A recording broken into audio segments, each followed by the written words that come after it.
Good evening, everyone. Welcome to the Omaha Press Club. I'm the president of the club's board of directors, Marcia Cady.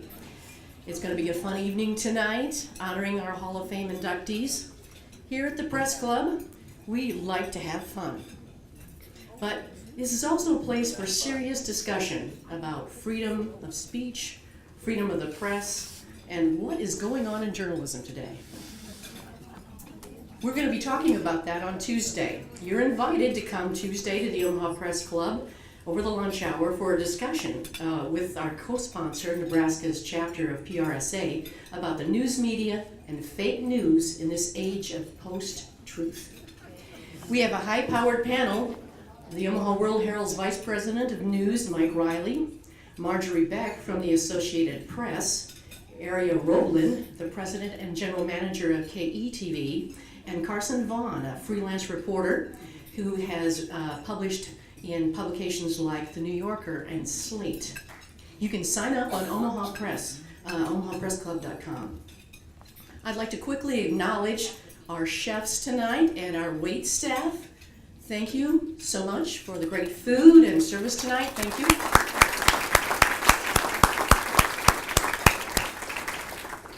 Here's where I make my pitch. Maybe it's time that you join the club. You don't have to be a member of the media. Membership is open to the public. We have individual, group, and non-metro memberships. There are applications available for you in the lobby by the elevators, and I'll be here all night if you want to talk to me and want me to sign you up. Now I'll turn it over to our MC for the evening, a Hall of Fame honoree, the news director at KETV, and a past president of the Press Club, Roseanne Shannon.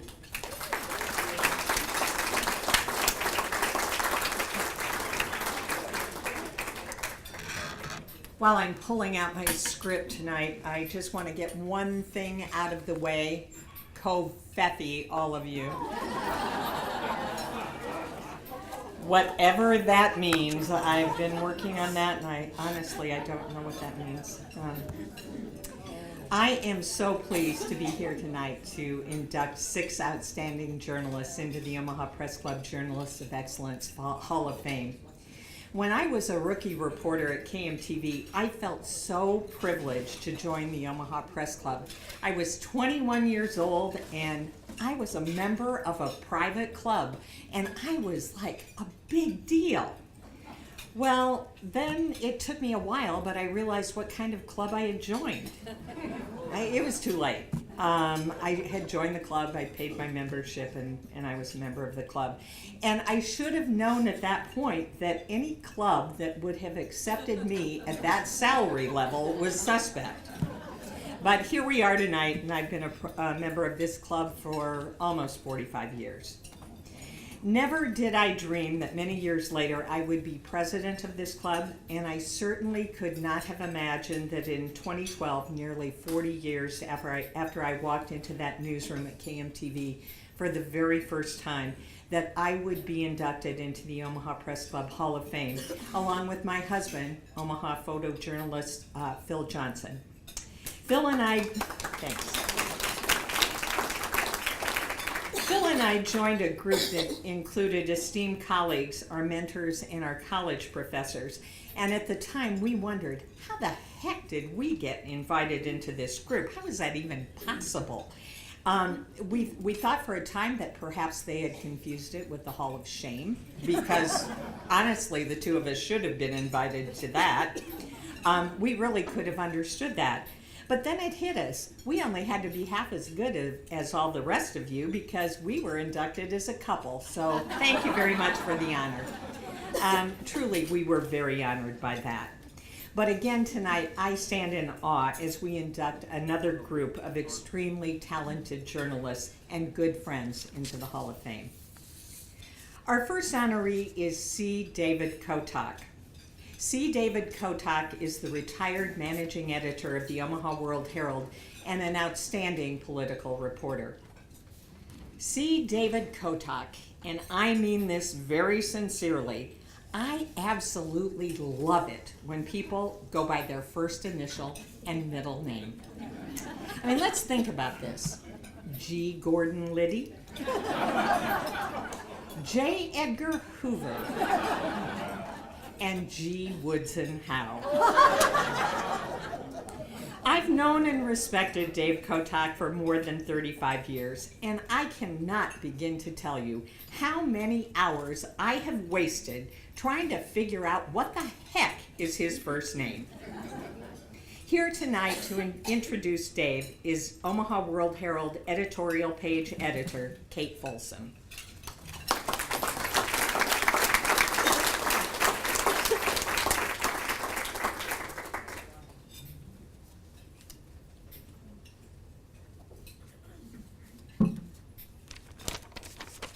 Good evening. It is great to be here to introduce Dave. Dave Kotok and I worked together off and on for 3 decades. First I was his boss and then later he was mine, but he was always a great partnership. Dave was born to be a reporter.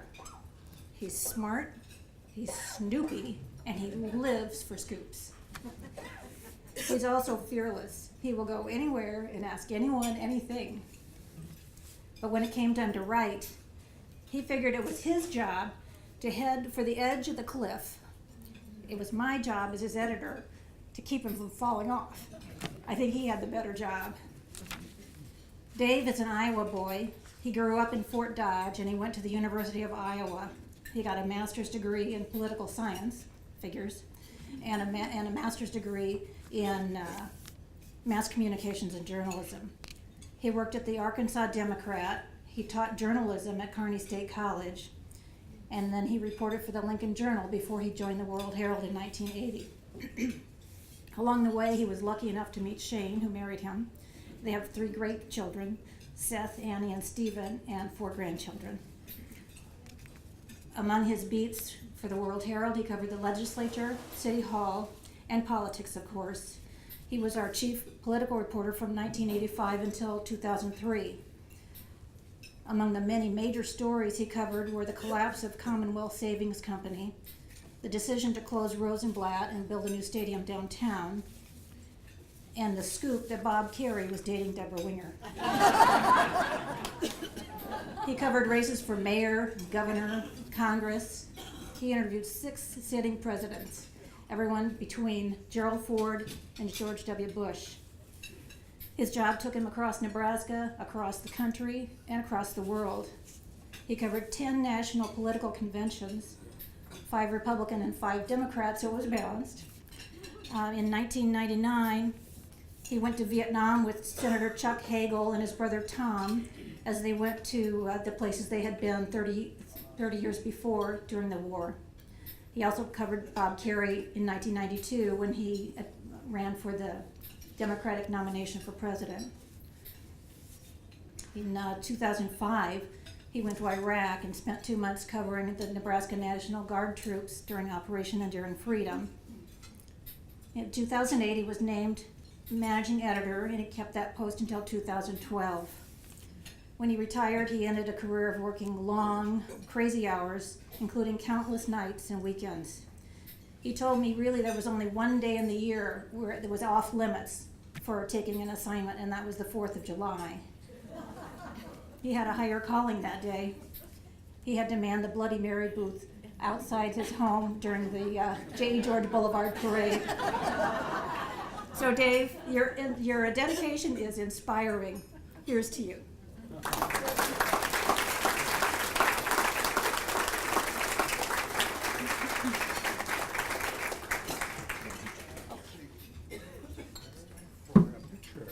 Yes, a picture.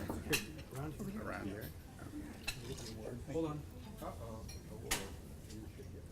That one doesn't count. Hold this. There we go.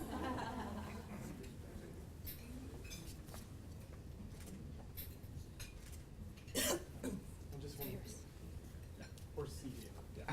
CD.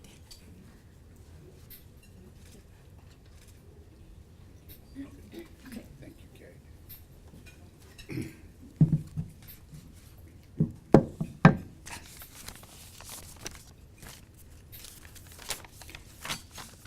Thank you, Kate. I really appreciate that. That was lovely. I usually listen to Kate she was my boss and when I was her boss. There was one time I didn't listen to her. She may not recall it, but I do. When I was a young reporter and had a fairly full head of hair with a little beginning of male pattern baldness, she actually said, you know, Kotok ought to do a first-person story on Rogaine. Obviously, I did not listen to her. But I asked Kate to introduce me because as a reporter, and I think of myself as a reporter first, it's really about the editors, particularly at the World-Herald. The people who collaborated with us, who often championed our stupid ideas, and who did so much more than deciding what was the right there, or which of our words are correct. They did so much more. They kept our ideas and championed them. They would identify holes in the story, and Mary would send us back to make 3 more calls to sources. And they would find the lapses in our narratives. And while my name, or Bob Doerr's name, or Mary McGrath's name might be on a story, the real champions of our work were often our editors, like Kate Folsom, and so many more, the Anns, the Mikes, the other Mike, and Joanne, and so many people who really championed our work, made sure they made sense, which they didn't always do. And my kids, including Seth, they would know some of my editors by their voice on the phone. Dad, I don't know how many times I heard, Dad, it's Joanne on the phone, or Dad, it's Pete on the phone, with 2 little questions, which would then take a half hour to answer. Anyway, I want to pay my respect and much of my accomplishments to the line editors who don't get the credit, who did so much. Of course, my most important editor, the one who picked me up when I was down and kept me from getting too full of myself, the person who brought balance between career and a home, is my wife, Shane, who made my career possible. And I really, had to put up with a lot of being gone on weekends and nights, but somehow kept everything together and made our home whole. I'd like to say this is a great honor. I'm particularly honored to be with this class. Patricia, who's done so many accomplishments beyond Omaha. Dave Weber, Mr. Orange Bowl. Jane, who did so much for the press club. Sibyl Myers, who's being honored tonight, who proved, even if you are a journalist, you can still be involved in your city and your community. You didn't have to be divorced from it. And Bud Pagel, who is a master storyteller, who told so many stories for World-Herald readers and then inspired another generation of reporters and journalists to go beyond what he did. This is a great honor. I've had a number of them. Foremost is the Bob Doerr Award, which is given at the World-Herald, but sometimes I think the greatest honors are things that you don't put on the wall. I remember one time my friend and colleague Mike Kelly congratulated me on a story. I don't remember the story, but he said, congratulations. I said, I was lucky. And he looked at me and he said, no, you make your own luck, which I think is what we journalists try to do. There's the legendary roguish legislator, John DeCamp, who some of you may remember. One time I walked into his legislative office and he looked at me and he said, I knew the World-Herald would send a hitman after me. I'm glad they sent a real professional, which I thought was an exceptional honor. And then when I went to Iraq, while we got some awards from the generals and people of the National Guard, from the guys of the 167th, they gave me and our photographer Jeff Bundy the Balls of Steel Award. Now few can compete with that.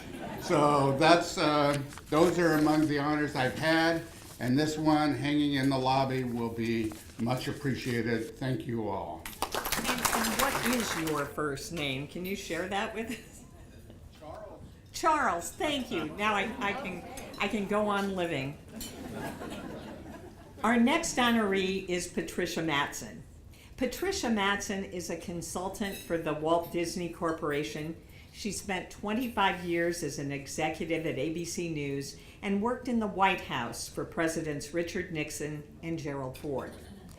Patricia Matson is a legend in Omaha journalism circles. So many times people have asked me, "You know Patty Matson, don't you?" And I had to sheepishly say no, and I felt like quite the loser, by the way. Well, finally, it ends tonight. I got the opportunity to finally meet Patty Matson, and what a delightful person she is, and it has been just a wonderful opportunity to do that. What a pleasure, really, Patty, it is to meet you tonight. Here to introduce Patty is Patty's sister, Toni Mensch.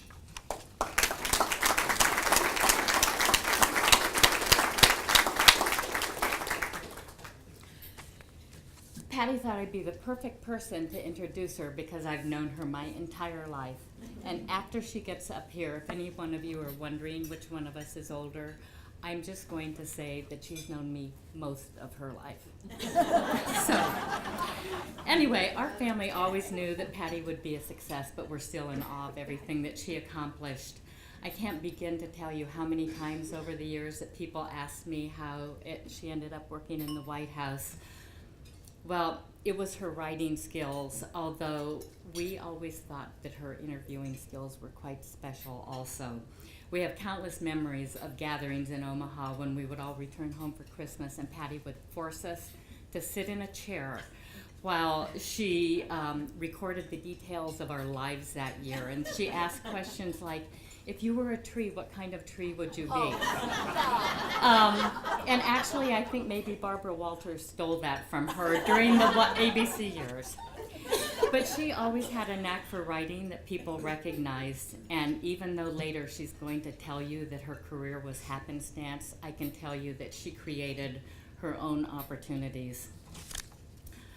When John McAllister decided to run for Congress, Patty volunteered to write press releases and newsletters for his campaign. And after he was elected, he took her to D.C. with him to be his press secretary. Her skills were noticed by a man named David Gergen, who headed the White House writing staff. And before she knew it, she was a press aide there writing speeches, primarily for Julie Eisenhower, who was the principal speech giver at the White House that year. She was only one of 2 staff members from that administration who continued to work when Gerald Ford became president. And she served as Betty Ford's assistant press secretary, where part of her duties included doing all the advance work for presidential visits. In one year, that was over 13 countries. Our family never had any idea where she was at any given moment.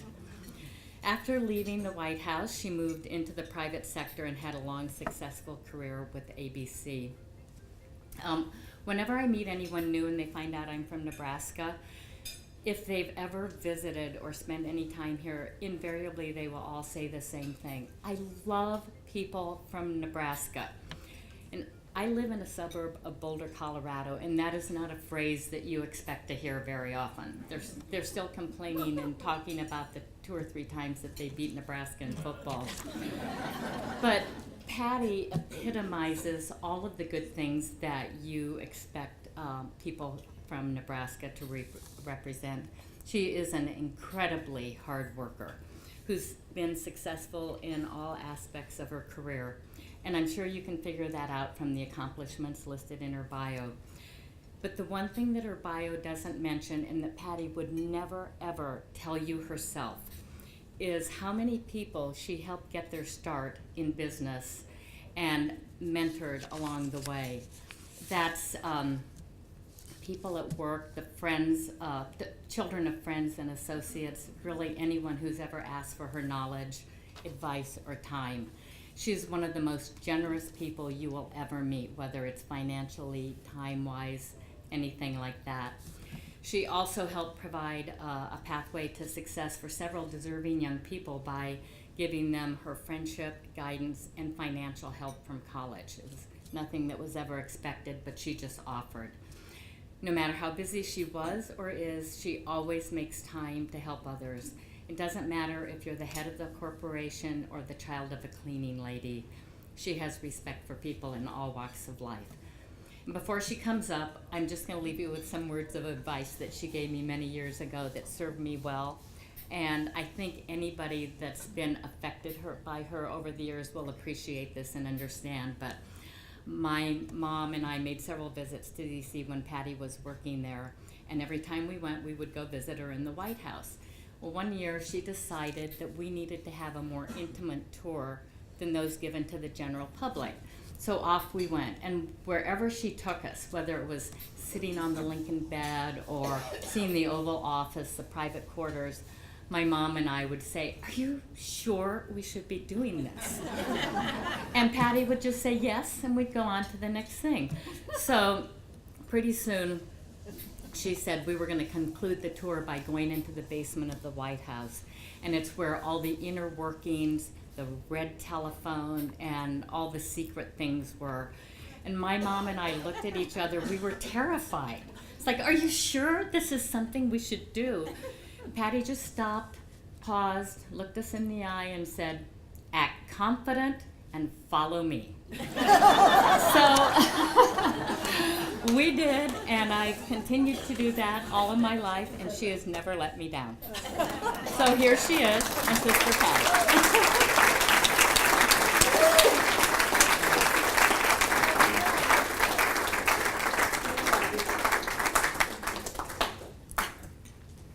You can run here for a photo.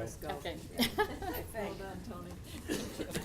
We'll get one with the two of you and then one with just Pat. Hi there. Guess who's over? Thank you. Here we go.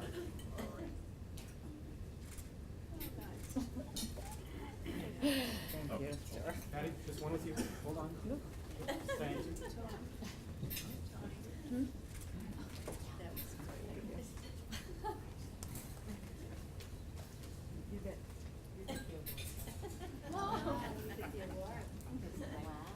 Is she the best? I mean, I am so glad I asked her to do my introduction. I kind of hate to start and ruin it all, you know? I always loved coming back to Omaha, and of course, it makes me so sentimental. I had an idyllic childhood in this city. It was the Midwest of the late 50s and the early 60s. We had music you could dance to. For a slice of time, none of us questioned anything, and we didn't worry about much either. I loved Omaha, and I thought I would be here forever.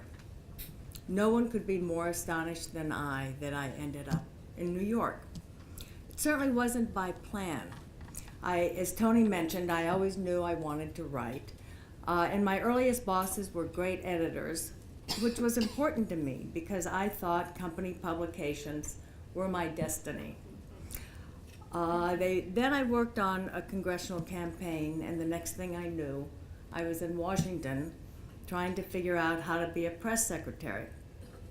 After that, every new job was a surprise in ways I had never imagined. I couldn't have planned for this career because who knew such jobs even existed? The White House position grew out of volunteer writing I agreed to do at a dinner, and the story I did was published in a magazine, and Dave Gergen liked it. I went to ABC because I'd specified when I took the White House job that I wanted experience with the national press.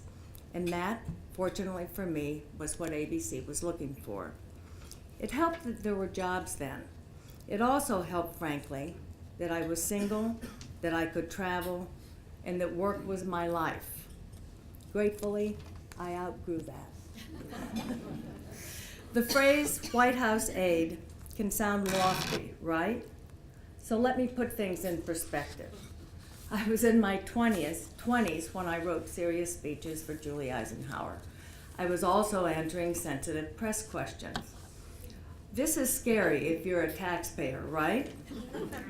I was explaining ABC's earnings in my early 30s with no business training.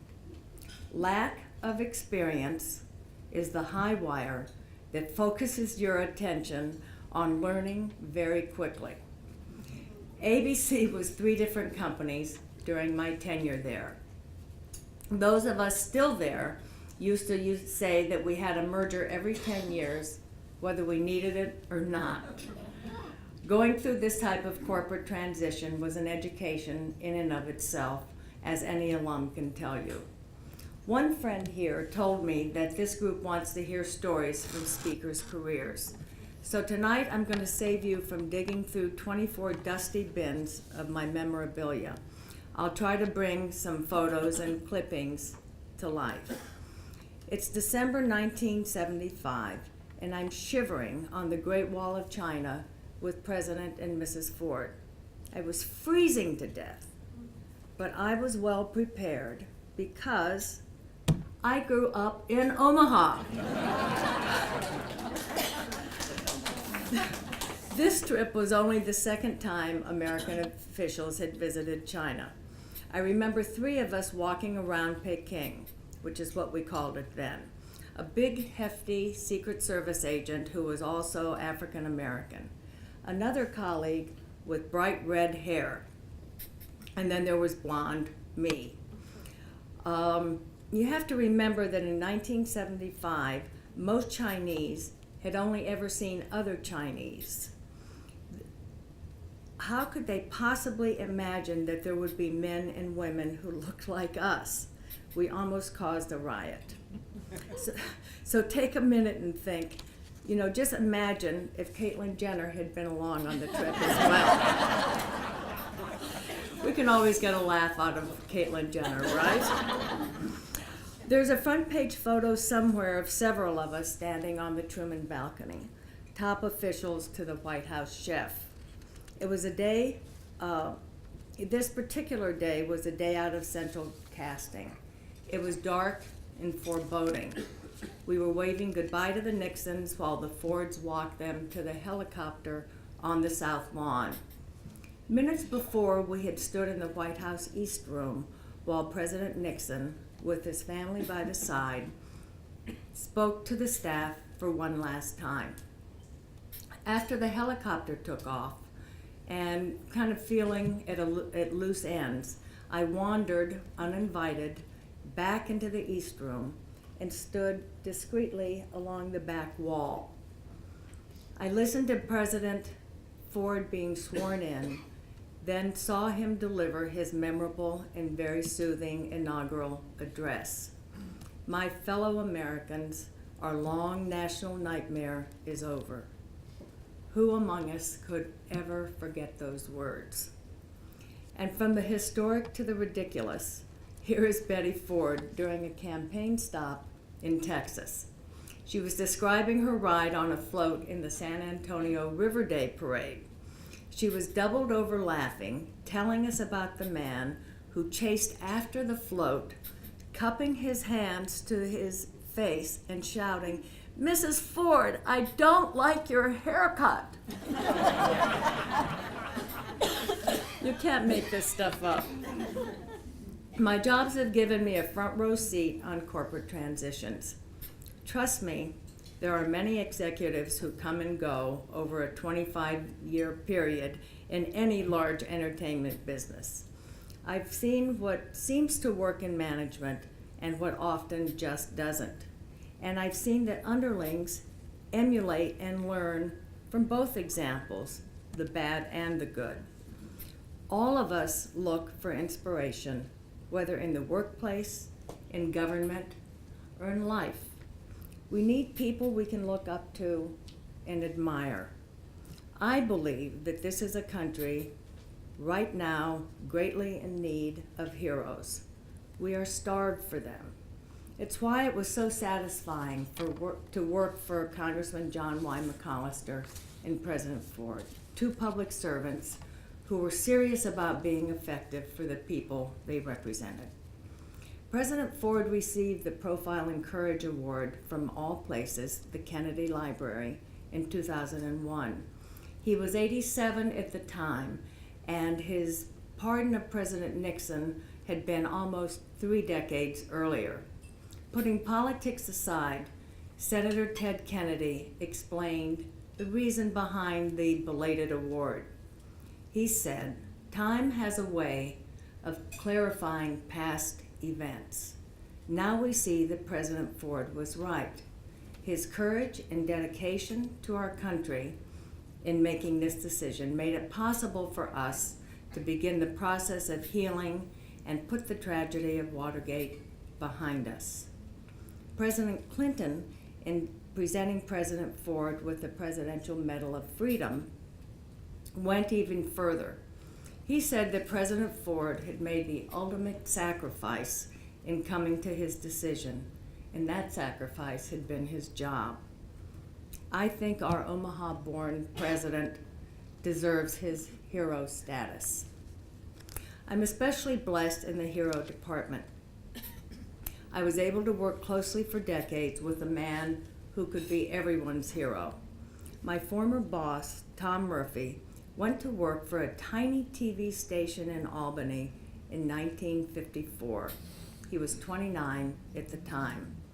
Over the years, acquisition after acquisition, he grew that station into the $19 billion company that he merged with Disney in 1996. Those who worked with Tom saw leadership that began at the top and was felt at every level, eventually at every level of the company. We saw that a good CEO is specific about what he or she expects from his people. Tom started every annual management meeting by saying, "You can miss your budget, you can make mistakes, but only honest mistakes. There is no second chance at ABC if you discredit yourself or your company with unethical or dishonest actions or activities." Now 92, Tom's leadership skills impacted generations of managers at our company.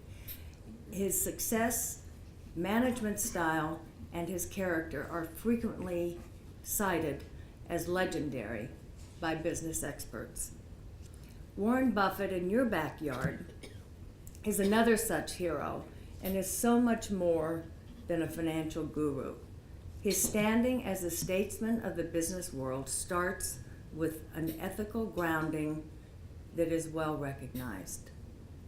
He is the sane, calm voice who is listened to in a national crisis and a man who is consulted on a regular basis by presidents. He is a beacon for the free enterprise system, and he is Chief Marketing Officer for the city of Omaha.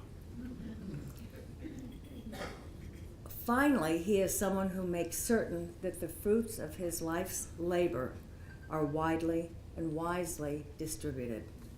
Heroes, by the way, are most often not bold-faced names. They are all around us. They're mothers and fathers, veterans, the police, nurses.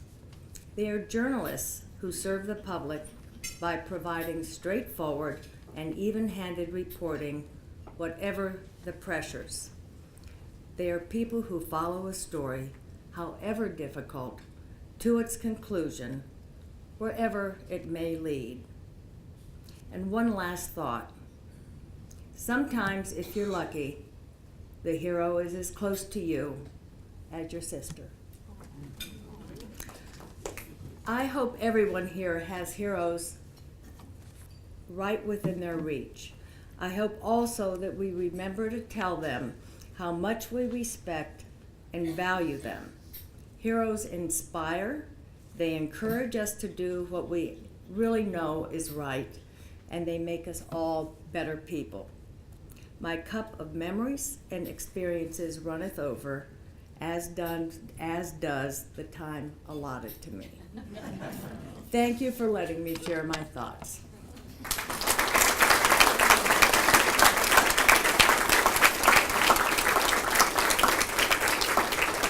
Thank you, Patty. I think as journalists, one of the greatest things that we have is that front row seat to history, and to hear you say our long national nightmare is over and to have been a witness to that is simply amazing. Also, as a person who works in television, I can really relate to Mrs. Ford's critic who told her she didn't like her hairstyle. Next, we honor Sibyl Myers. What do you say about Sibyl Myers? As a reporter for the Omaha World-Herald, she definitely made our city better. Is there anybody who knew Sibyl who didn't love her? The mere mention of her name makes me smile. Sibyl took great delight in teasing her World-Herald colleagues, especially her good buddies, Rich Janda and Phil Johnson, and I have to tell you, those two guys gave her a lot of material. Sibyl was taken from us way too soon, but we carry her memory in our hearts. Here to introduce Sibyl is Dr. Eileen Worth. Many of you will know Eileen as the chairman of the Department of Journalism and Mass Communications at Creighton University, or as a former reporter for the Omaha World-Herald, or as a PR writer for Union Pacific. Eileen is also a member of the Omaha Press Club Hall of Fame. Thank you, Isabel.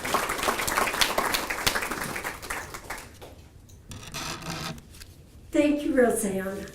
It's an absolute honor when Valerie Wilson, who's Sibyl's sister, asked me to do the honors for Sibyl. But Roseanne said some of the things about Sibyl that I wanted to say, and so I will repeat them. Sibyl was a large woman with a smile that, when I've been thinking about Sibyl in this context for the last couple of weeks, I have this incredible mental image of Sibyl with her large, kind of cockeyed smile and her absolutely delightfully sarcastic sense of humor. Now, Sibyl joined the paper in 1974, and for much of our mutual World-Herald careers, we sat facing each other.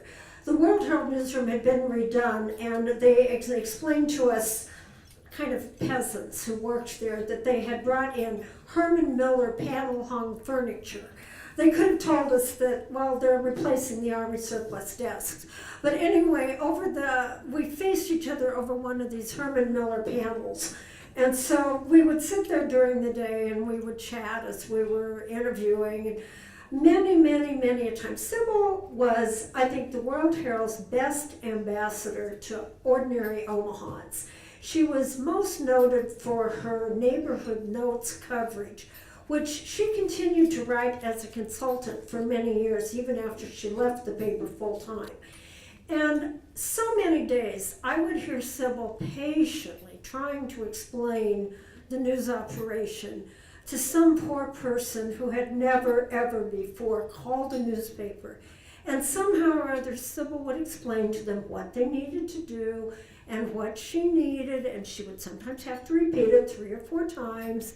And she was always so kind to everyone, except, like Roseanne says, the photographers, who were her good buds. And she was known on occasion even to have a sarcastic comment or two about some of our colleagues and so forth, and events going on in the city. But there wasn't a nicer person to be had. Now, in addition to her notable work at the paper, Sibyl, the Myers family, of course, Myers Funeral Home, one of Omaha's pioneer African-American businesses. Sibyl would occasionally even make a slightly sarcastic remark about families that chose another funeral home in North Omaha. But she remained involved in a community. She graduated from Drake and joined the paper and stuff. But she was always, her heart was in the community that her family had been part of for generations. She started a journalism program for the girls at what was then the Girls Club of Omaha and is now Girls Inc. And she was a role model to these young women and showed that a young African American could make it in journalism. And I know she had a huge impact there. After she left the paper full-time and became the office manager at the family funeral home, she got involved. She stayed involved both by writing her column, but she also started her own magazine called Sib's Heart and Souls. It was a health and lifestyles, healthy lifestyles magazine. And later she started doing local history stuff in the African American community. She got grants from the Nebraska Arts Council to record the lives of the elderly at Evans Tower in North Omaha. And later she got more grants and did the Dreamland Historical Project and edited the Dreamland Journal, again about the life experiences of people in North Omaha. She published the memoirs, the poetry of these ordinary people. She served on the board of the Nebraska State Historical Society, and so I like to think that Sibyl not only recorded a lot of the history of ordinary people, which is extremely important, but she also made history. Now, as I was preparing these remarks, all I could say was, Sibyl is sitting up there in heaven saying, now, Eileen, you better get this right. So, Sibyl, I hope I did you proud. You are in our hearts. We loved you. We love you today. And I am so proud to be part of this presentation to her sister Valerie and her brother Larry Myers. Thank you very much.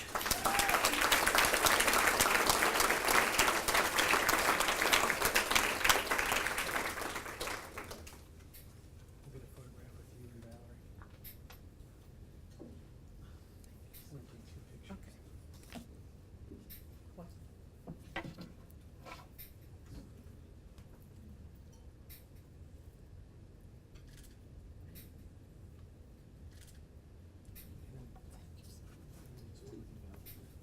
Oh.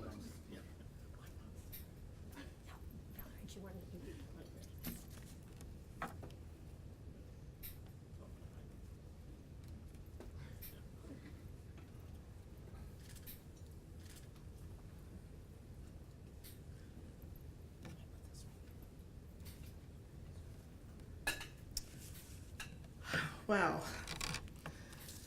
You know, I heard so much about Eileen all the years that Sibyl was at the World-Herald, and this was the first time I've had a chance to meet her.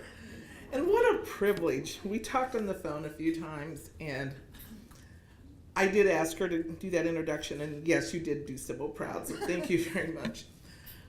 I do accept this on behalf of my sister, and I want to thank the Omaha Press Club for honoring her today. She would have been beyond thrilled. I mean, she loved the World-Herald most of the time. And I don't really know. Todd asked me to say, well, just say what Sibyl would say. You know, I can't spit out those kind of words because she was something else. She was truly one of a kind person. And I want to thank my brother who's here, Larry Myers, who's here tonight, Sibyl's, who lives in Omaha, Sibyl's cousin Karen Myers, Sibyl's niece, my daughter Lauren, who flew in this morning from Washington, D.C., and all of our very, very dear friends and Sibyl's very dear friends who came to support her. It's been 10 years since she's been gone, but she lives with us every day, so we kind of think, you know, it hasn't been that long. And when they called me and said, we want to honor her, I said, what? You know, I was really pretty shocked. But then when I thought about it, when I think about her full body of work and all the things that she meant to both the paper, to the Omaha community, and to everyone here. I mean, I never heard anybody say a terrible thing about Sibyl. She was just real piece of work. She was really fun to be around. But more than that, she was very talented, she was very passionate, she was very committed. You know, you don't go into this kind of work for the money. So you do it because you really care about the people, the community that you serve. She could have left. She had many offers. She could have left many years if she had wanted to, but she didn't want to. She wanted to stay right here and serve the Omaha community. She loved Omaha. So when I came here today, I'm going to wrap up. I got a letter from one of her coworkers, who I think most of you know, Steve Jordan. And I would like to just share what he wrote to us, because I think it really sums up how many people felt about Sibyl. So he writes to Sibyl's family, sorry I can't be at the big event, but I wanted to let you know what a pleasure it was to work with Sibyl during her years at the Omaha World-Herald. I remember her calm demeanor and good humor, always willing to take on stories that were meaningful to our readers. She was a skillful writer, a dedicated reporter, and we missed her after she decided to pursue her other career. She was a classy person, as you well know. Sibyl made the World-Herald a better newspaper, and in turn, helped make Omaha a better place to live. Her honor tonight is well deserved, and I add my best wishes to her family. Steve Jordan, reporter, past president of Omaha Press Club, and trustee of Omaha Press Club Foundation. And I think he sums it up. So thank you very, very much.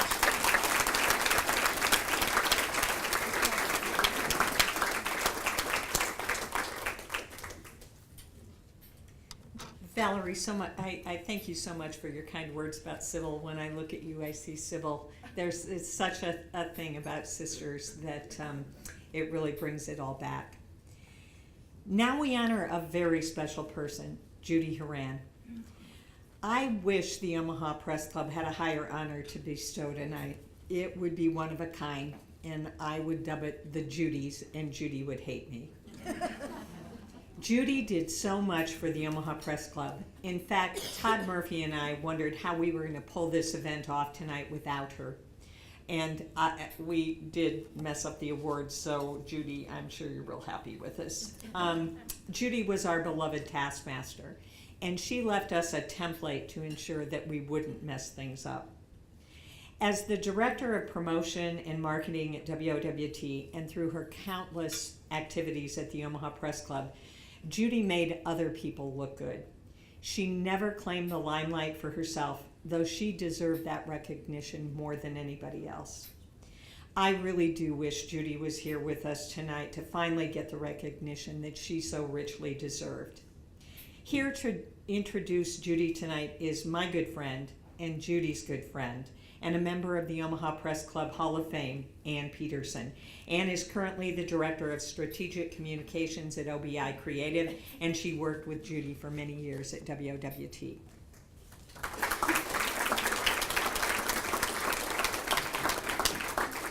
First of all, I do want to congratulate all the honorees here tonight and say, welcome to the club.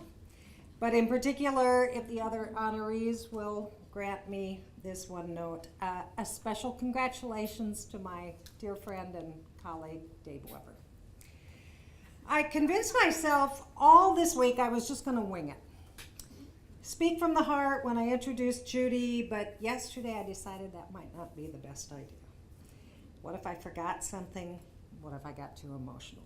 So I did what comes naturally to me. I did a little research, and then I wrote a script. Judy's LinkedIn profile is extremely telling about this woman we honor tonight. Quote, broad background in promotion, advertising, marketing, and creative work. Emphasis on writing primarily for print, but also speeches, audio, video presentations, and other, including several books. Slightly understated. I met Judy in 1974. At that time, she was the promotion manager at then WOW and later WOWT. I remember my first impression of her. Big blonde hair, spike heels. She was a strong advocate of her department and the work she did. She fought for more budget to promote the station, and those of us who were on air at the time, she took chances that others didn't with new and creative promotions. My favorite promo she did was one using actors portraying other station anchors who sat eating pizza with their feet up on the anchor desk, while our anchors, Gary Kerr and Walt Dean, were out updating their stories and covering the news because we were Action News 6. Judy retired from WOWT in the 90s, but she wasn't ready to retire. She began her second career as a journalist, writing stories for the Omaha World-Herald and Omaha Magazine and Metro Magazine, among, I'm sure, many other outlets. When I was doing my research, I found a story written by Daisy Hutzel Rodman, printed in the Omaha Magazine after Judy died in March. She wrote that the magazine had wanted to do a feature about her being the first woman in television management in Omaha. As the magazine said, Judy demurred, saying she didn't want to be the feature of the article, but she would write an article about local women in the media. She wrote about me. She wrote about Carol Schrader. She wrote about you, Eileen. She should have been in that article. So much was written upon Judy's death about her work with the press club. She certainly was a force to be reckoned with when it came to coming up with new ideas to promote the club or making sure that all of us served on various committees. She grabbed me the minute I got back into town, but it was her idea to honor journalists of excellence, induct them into a thing called the Hall of Fame, put our names on a plaque in the hallway next to the elevator. On a personal note, Judy was also the social chair of the former WOWT Women's Luncheon Club. Marilyn Konigsberg, Jan Colanino, Judy, and I would gather once a month to discuss the good old days, about how everything had gone to hell in a handbasket since we weren't running the show, and about politics, and we'll leave it at that. You don't have to know.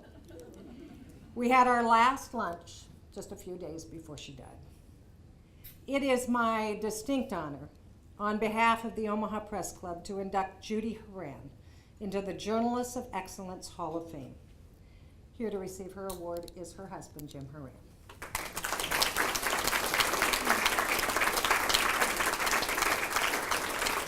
Can I get a picture with you and Jim?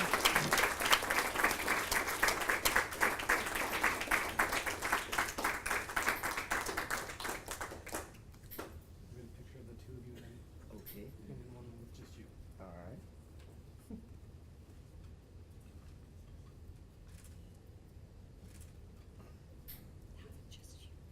Okay.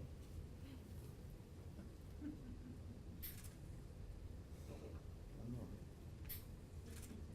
Okay.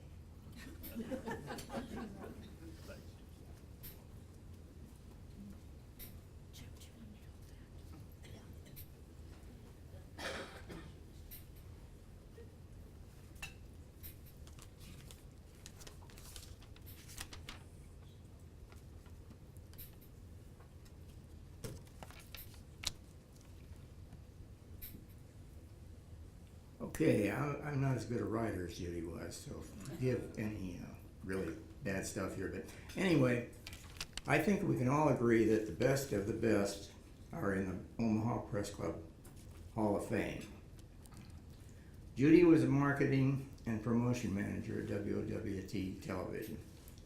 She was president and board member of several national organizations. Judy wrote and directed promotion ads for television. As a freelance writer, she did work for newspapers, magazines, wrote several books, and had a humor column excuse me, in Omaha Magazine that I did illustrations for. And she was a co-editor of the Omaha Press Club newsletter. Now here's a funny story. After getting my private pilot's license, I told Judy I'd bought an airplane. and that it might require a little work to be flyable. Things like a new engine, wings, tires, a propeller. Judy didn't get mad.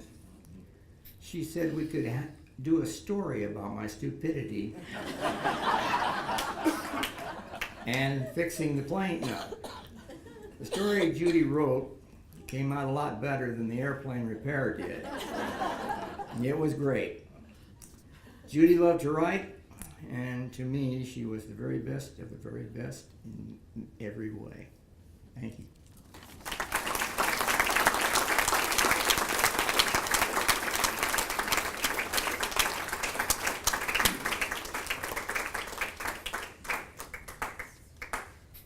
You know, Ann Peterson, had I known that Judy Horan wrote those promos trashing the other television station anchors, I may have said a few other things tonight.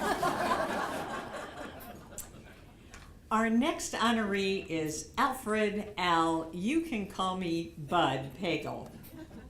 Al is Professor Emeritus of Journalism at the University of Nebraska-Lincoln and a former reporter and editor at the Omaha World-Herald. Alfred Al Bud Pagel, not just an initial and a middle name, but 3 first names? What is with you guys from the World-Herald? Nobody knows what to call you, Al. I mean, a few people have given me some suggestions, but I won't repeat them tonight. Bud Pagel is a reporter's reporter. I've long admired his talent in storytelling. I asked a few of Al's colleagues for some Al stories to help me with my introduction tonight. And as I heard one story after another, I laughed and said, well, that's good, but I can't repeat any of those, so I'm not going to. Suffice it to say, Alfred Al Bud Pagel is a man with a wonderful sense of humor, prone to delightful shenanigans, and I am honored to know him. And I think you will all be delighted to know that this is Al's 89th birthday tonight.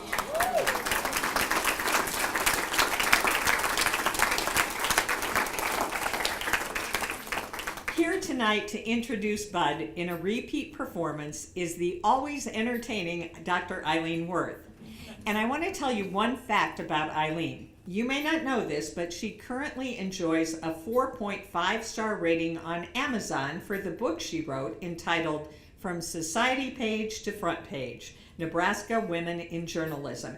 And I know, Eileen, that you have that 4.5-star rating because I'm in that book. Here to speak again is Dr. Eileen Worth.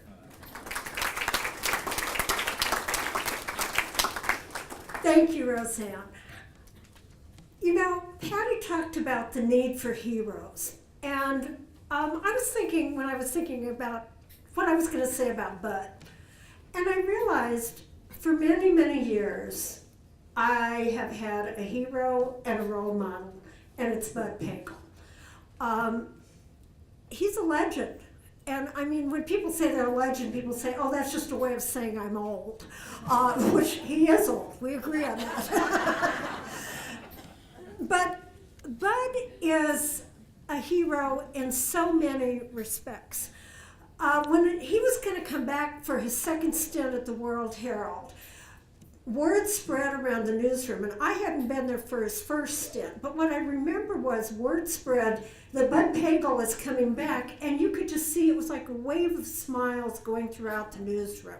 And I thought, who is this guy? Well, he comes in on Monday morning, but I've always said he looked like a leprechaun, and I thought, wow, this guy is going to be. And he was smiling, and everybody was just practically holding court.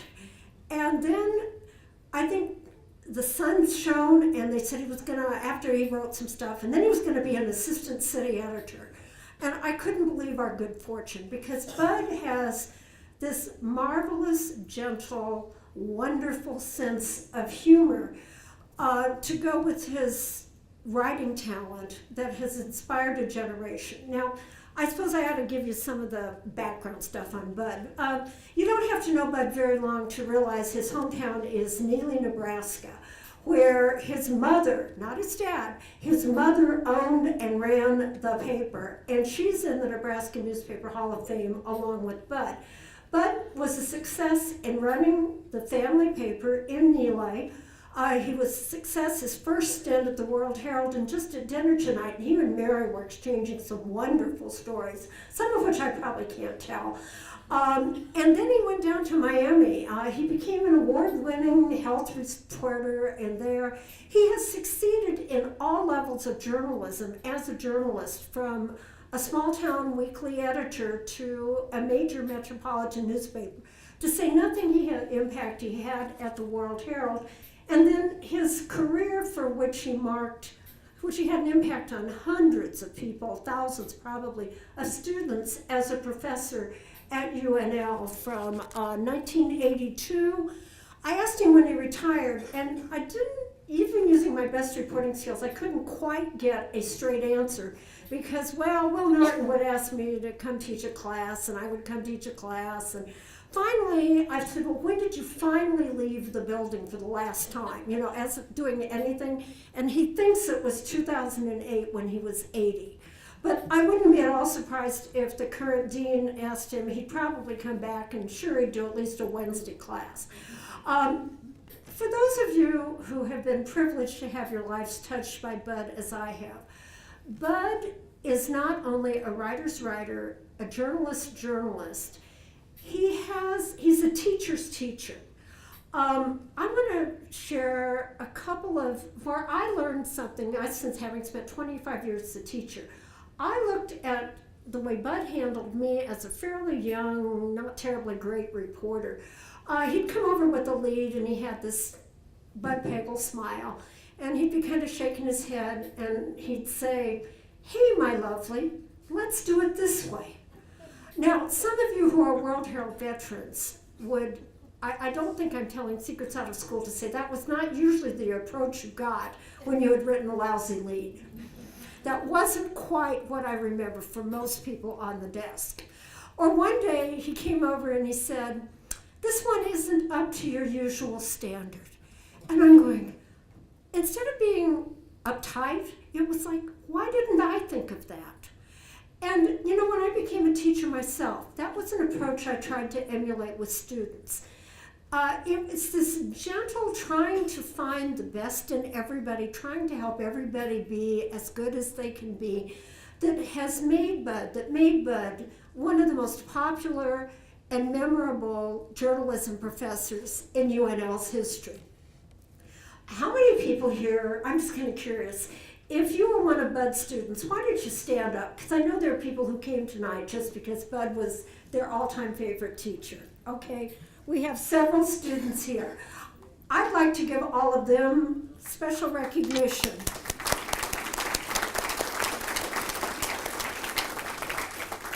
Bud has done so much for so many people. He helped open doors for women at the World-Herald in many ways.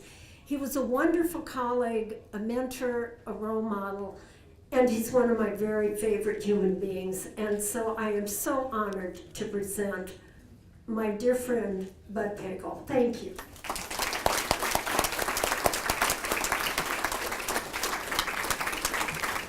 Can you get a picture, you guys?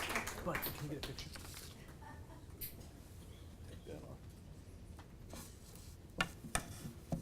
Someone's got it.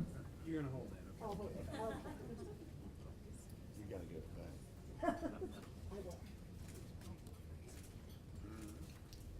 Now he has to take pictures of you. Just one with you.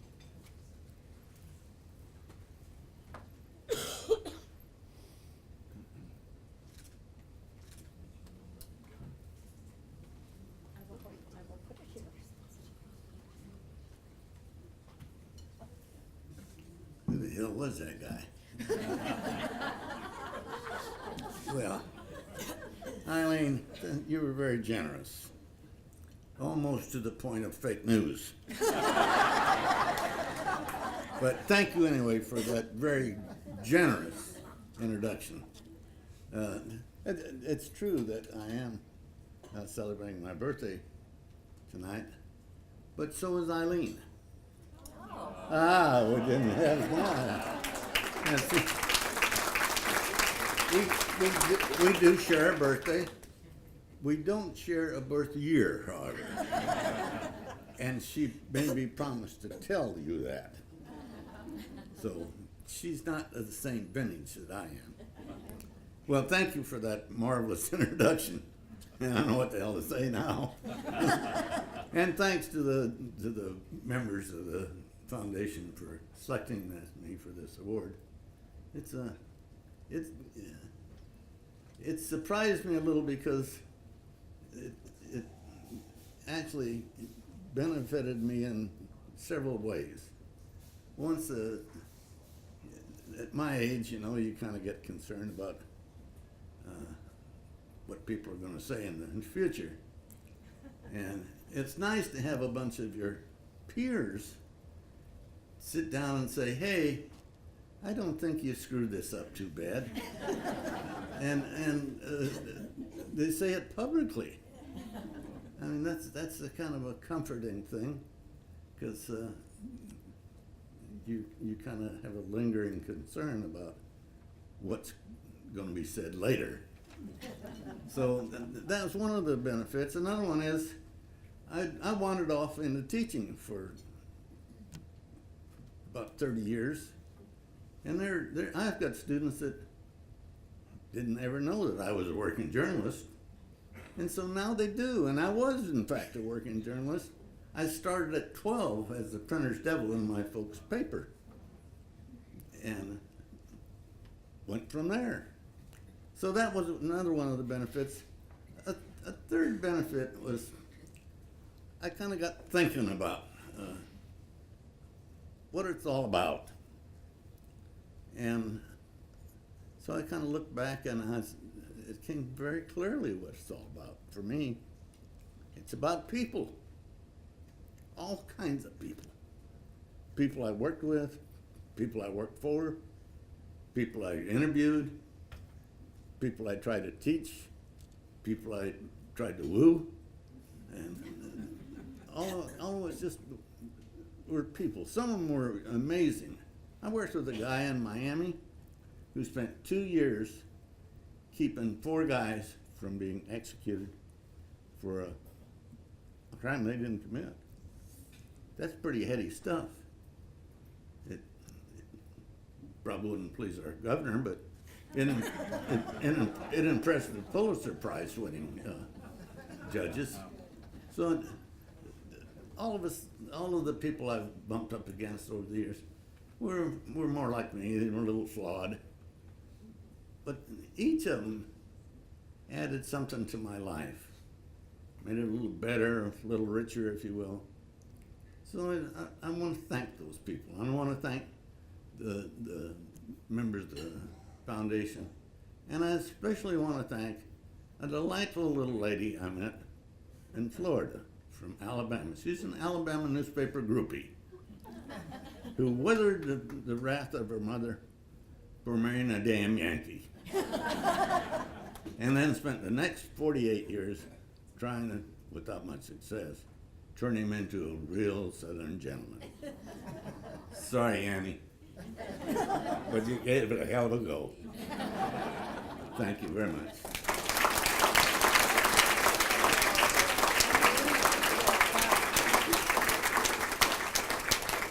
Al, our lives are so much richer for having known you as well. So thank you very much, and thanks for being our good friend. Our last honoree tonight is Dave Weber. As the sports director at WOWT, Dave Weber was one of the most recognized people in Omaha. Dave is now semi-retired, but he keeps coming back from time to time to help out at WOWT. Now, Dave, I have to say, that's a pretty good gig, and I'm wondering how I can get that. So if anybody else wants to know, they should consult Dave. I had the pleasure of working with Dave for a very short time at KMTV, and Dave informed me tonight that it was 6 months. It seemed like a lot longer, but it was only 6 months.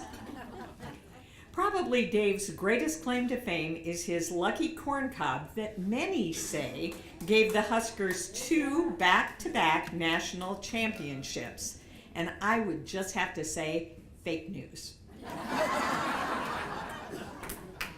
Here tonight to introduce Dave is WOWT Sports Director Russ Jernstrom.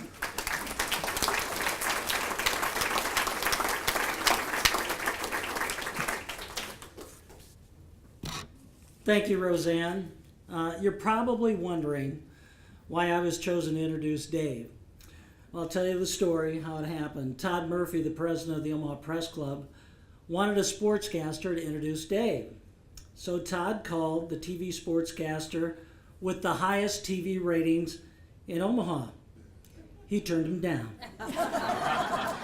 So Todd called the best looking sportscaster in Omaha, and he also turned him down. So the other night, my phone rang. It was Todd. I said, Todd, I've turned you down twice. I can't turn you down again. I'll do it.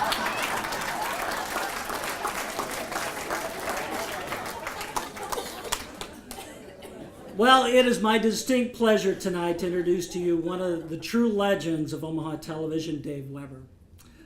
Dave told me he always had the best job in the world as a TV sportscaster.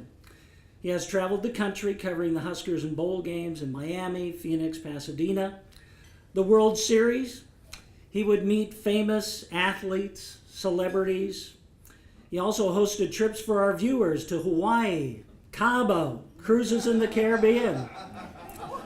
His wife, Terry, of 48 years, would also go on some of these trips. He said to her the other day, in your wildest dreams, Terry, did you ever think you would be married to a television sportscaster? Terry looked at Dave and said, you were never in my wildest dreams.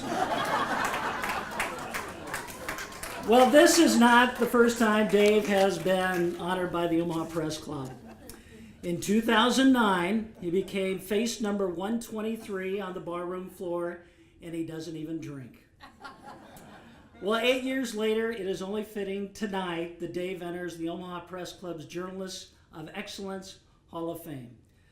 This Hall of Fame career started back in 1966 here in Omaha, when Dave became a disc jockey at KLNG Radio.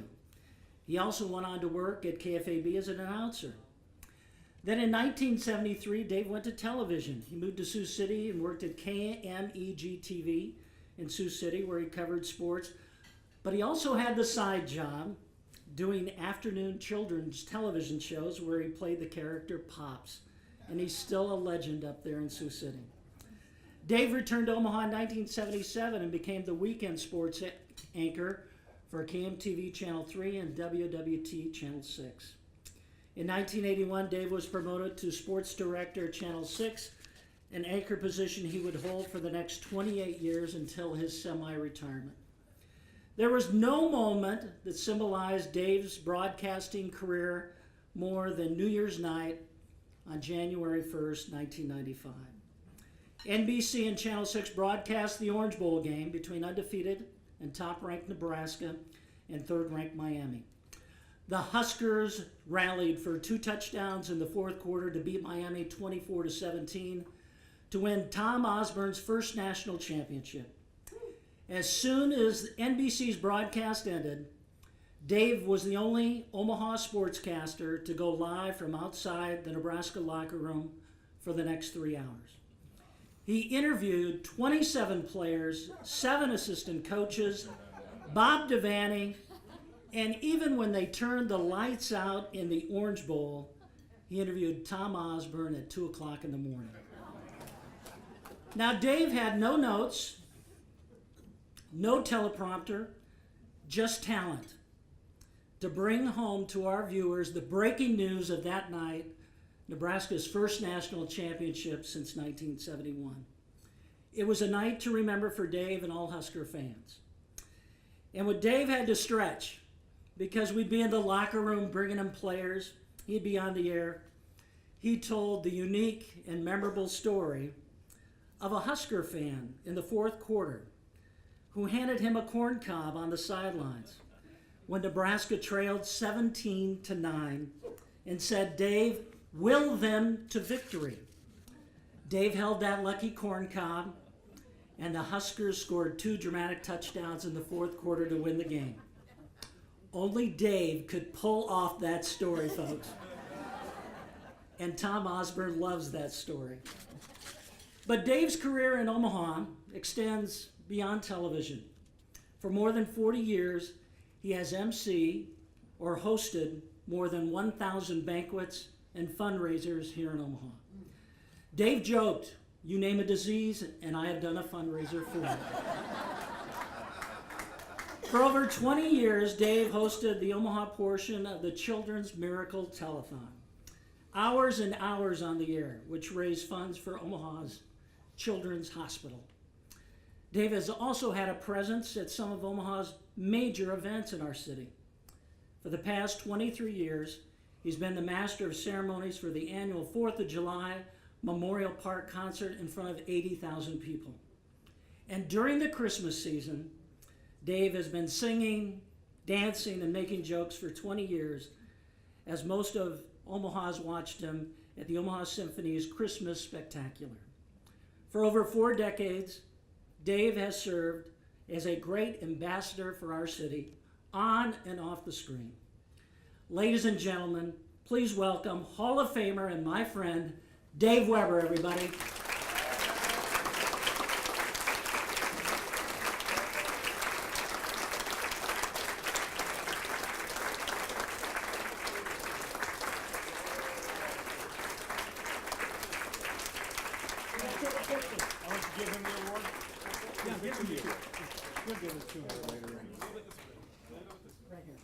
He'll say it's his anyway.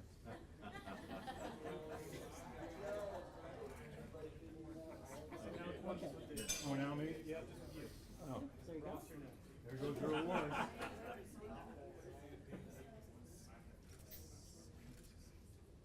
Thank you. Go get him, Webs. What do I do with this? Just hold it. Take it I'll back. hold it for you. Take it back.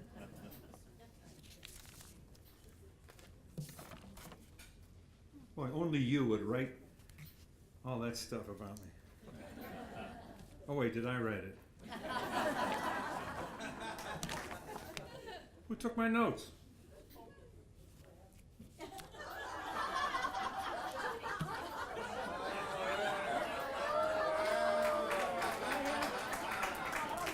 I don't have 'em. You got 'em? No. Sit them down? They were purple. Somebody did this to me at a fundraising banquet I did once. Took all my notes. Oh, is that them? Damn.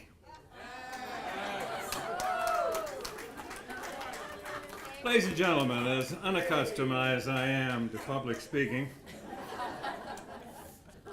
it says here, thank you. Congratulations to my fellow inductees, David, Patty, Bud, and remembering Sibyl and Judy. When my name goes up on that wall in the hallway, there will be an asterisk next to it. Ross knows the best thing I ever did at Channel 6 was to come to work about 3:30 in the afternoon and ask Ross and Merlin, "What have you got for me today?" That was Ross applauding. I want to introduce, also from the station, Ross and his lovely wife, Julie, of course. Vic Richards, Justin Cadlick, and Brad Wolf, representing Channel 6 at our corporate table.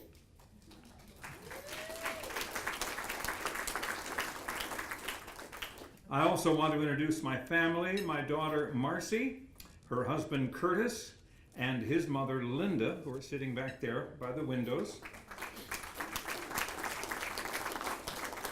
My lovely wife Terry raised our kids beautifully. We have 3 lovely kids, thanks to her. Well, no, I'm not just being nice, it's the truth. 40 years I was gone all the time doing sports, and well, I'll tell you about it. Things ran through my mind when I looked at the board out there. Steve Murphy, our old news director when I first started Channel 6. I remember him calling me on the phone one morning. "Dave, would you mind coming in early today?" "Oh, no, not at all, sir." I walked in his office, I'm standing there, he says, maybe you'd like to explain this. And he held up a Nebraska Farmers Magazine, open to the center spread, which had me holding a bag of fertilizer, standing next to a tractor. And I said, Steve, they said they wouldn't print that in Nebraska. True story.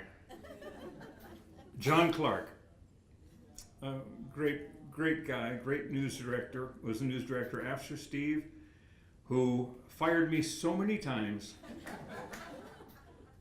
and always wondered when he came in to watch the 10 o'clock live, at 10:20 I would be gone.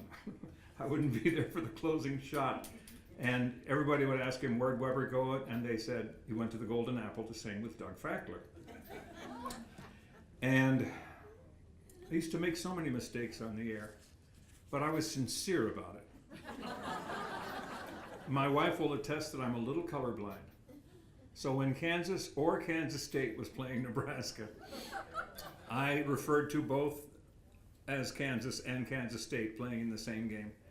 And my co-anchor, John McKay, at the end of the sportscast, that's sports, John. Tell me, Dave, was it Kansas or Kansas State? Honest to God, I did not know. I remember going into Clark's office and sitting there and him saying to me, we are journalists, Weber, we cannot make mistakes like that. And I remember crying, and he didn't fire me. And I said, John, I'm working as hard as I can. I can't work any harder than that. But I got my start at Channel 3 in Omaha in 1977, as Ann said. Mark Gutierrez was the news director then. He used to come up to me and say, Dave, what story are you working on for 6? And I'd say, I'm not, Mark. I'm going to old Chicago to get Kelter a good table.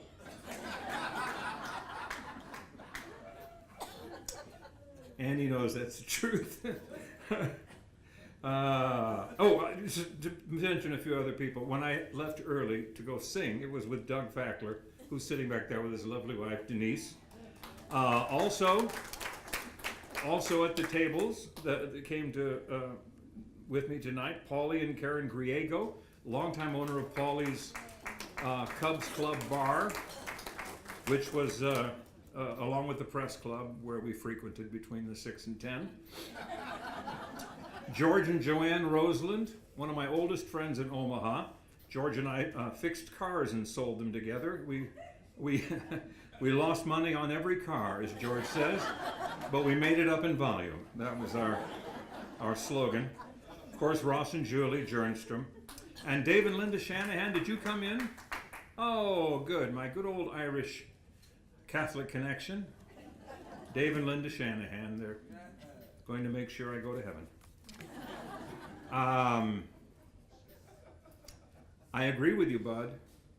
It's all about the people. It's about the people you meet, the people who meet you, the people you get to talk to every night on the other end of that silly little lens with a red light on it.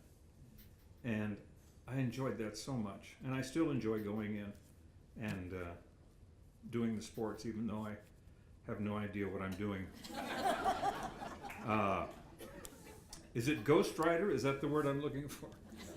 Someone writes the sports for me and does all the editing, and I stand at the podium or at the desk and read the prompter. That's about all I do. I looked at that. Well, I can't shoot anymore. I don't even know what the heck the camera does anymore. I can't edit. I don't know how to run the computer. Barely read. Oh, Clark used to come in, slam the door in the sports office, and say, "You're suspended." And then he'd laugh, open the door, and go out. I worked for Lyle Bremser at KFAB. My voice cracked on the air one day when I was doing the little news, 2-minute news at the hour. And he came to that little porthole window in the door, and I saw his face over there, and I go, "Oh, God." And he opens the door and he goes, "And no, we're not running a college for sportscasters, Weber." Close the door. Scared me to death. Dave Hamer, Gary Kerr, Arnold Peterson. When I first started at 6, Arnold was still doing the farm news. And he had a series of photographs. I don't even know if we had them on tape or what, but I think the cameras took pictures of the photographs, and he was introducing the farm family of the week. And he introduced the woman, the wife of the farmer, and it was a picture of this huge hog in the pig pen. And then I started laughing and he started laughing. Wrong picture, obviously. We had Jack Payne, who did the sports in the 50s. We had him on the news at 10 o'clock to do the 10 o'clock sports one night before I retired. And he came in and read it so perfectly, much better than I ever did, and did the sportscast. And I came in out afterwards on the 4-shot at the close of the show, and I had my arms around his neck, and I said, Jack, it's so good to have somebody on the set who's older than I am. And he says, and someone who has all their hair. And Judy Horan. Jimmy, I miss Judy. Judy was our promotions director, and that portrait of her on the wall there, I have seen that look a million times. Weber, what are you doing now? In a loving kind of way, she'd ask me. John Prescott worked with me at Channel 6. Joe Patrick and Ann Peterson, of course. Why, I write some dysfunctional notes, you know. Oh, there's the first page.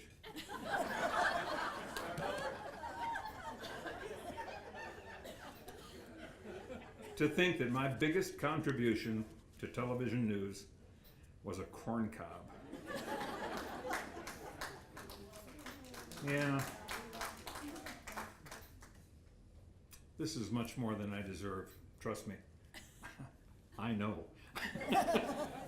To be in the Press Club Journalism Hall of Fame is the farthest thing from my mind, and has been for the 40 or 50 years I've been doing sports and singing. Maybe Sleaze Lounge singer would be a Hall of Fame thing I could be in, or commercial voiceover Hall of Fame. Union Pacific. Anybody here from Union Pacific? I have people coming up to me at Shirley's Diner every day. Dave, I saw your video at the Union Pacific. By God, you knew what you were talking about. I had no idea what he was talking about. But some people have that knack of saying something and making you truly believe that they know what they're talking about. I was blessed with that ability. And I have enjoyed every single second of my career, and I appreciate this honor. And congratulations to the other honorees, and thank you all very much for putting up with me tonight.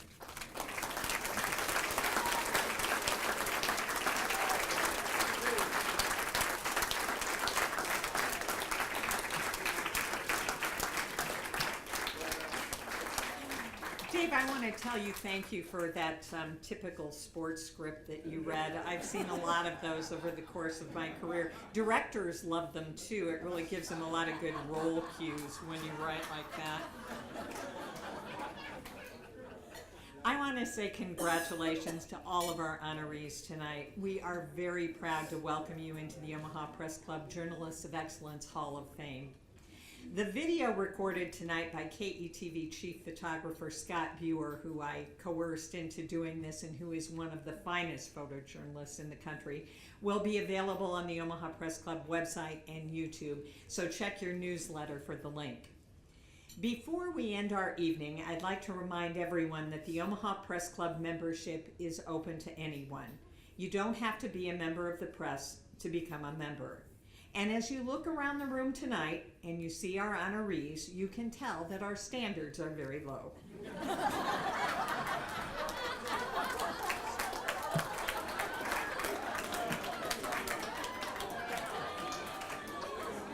I think I may not be invited back to MC. If you have any questions, there will be several board members here when we wrap up, so you can ask them about it. And lastly, you don't have to go home right now. I mean, eventually you're going to have to go home. And as they used to say at the embassy where we all used to hang out, the night's a pup. The bar is going to be open and remain open for you to continue your celebration. Thank you all for joining us tonight. And one final word, Kofefi.